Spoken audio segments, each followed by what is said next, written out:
Firefly aerospace సంస్థ ఇప్పటికే చంద్రుడిపైకి ఒక లూనార్ ల్యాండర్ను ప్రయోగించింది. భూమి నుంచి అంతరిక్షంలోకి చేరింది మొదలు ఇది తన పనిని ప్రారంభించేసింది. బ్లూ ఘోస్ట్ ఇప్పటికే భూకక్షను దాటి చంద్రుడి కక్షలోకి చేరింది.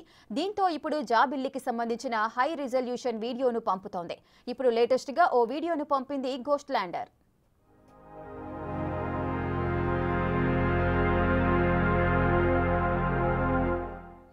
ప్రస్తుతం చంద్రుడికి 100 కిలోమీటర్ల ఎత్తులో చక్కర్లు కొడుతోంది ఘోస్ట్ ల్యాండర్.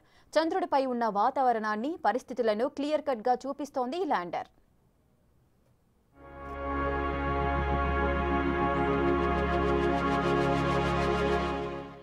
ఈ ఏడాది జనవరి 15న స్పేస్ ఎక్స్కి చెందిన ఫాల్కన్ 9 రాకెట్ ఈ ల్యాండర్ను నింగిలోకి తీసుకెళ్లింది. ఆ తర్వాత భూకక్షలో చక్కర్లు కొడుతూ ఫిబ్రవరి 13న చంద్రుడి కక్షలోకి చేరింది. ఇక అప్పటి నుంచి చంద్రుడి చుట్టూ చక్కర్లు కొడుతోంది.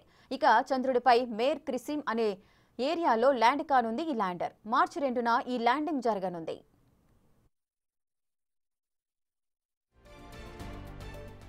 NASA commercial lunar payload service కార్యక్రమంలో భాగంగా ఈ ప్రయోగం చేపట్టారు. చంద్రుడి ఉపరితలంపైకి 100 సైంటిఫిక్ పేలోడ్స్ను చేర్చడమే ఈ కార్యక్రమ ముఖ్య ఉద్దేశం. ఇక భూమిపై నుంచి సైంటిస్టులకు కనిపించని చంద్రుడి ప్రాంతాలను అధ్యయనం చేసేందుకు ఈ వీడియోలు బాగా ఉపయోగపడతాయని అంచనా వేస్తున్నారు.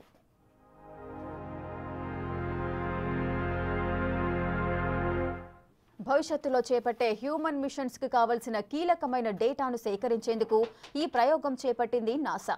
సోలార్ విండ్, భూమి మ్యాగ్నెటిక్ ఫీల్డ్ కి సంబంధించిన రీసెర్చ్ చేయనుంది ల్యాండర్.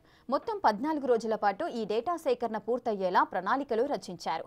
బ్లూ ఘోస్ట్, అథినా, జపాన్ కు చెందిన ఐస్పేస్ హకుటో R2 మిషన్ కూడా ప్రస్తుతం చంద్రుడి వైపు పరుగులు తీస్తున్నాయి.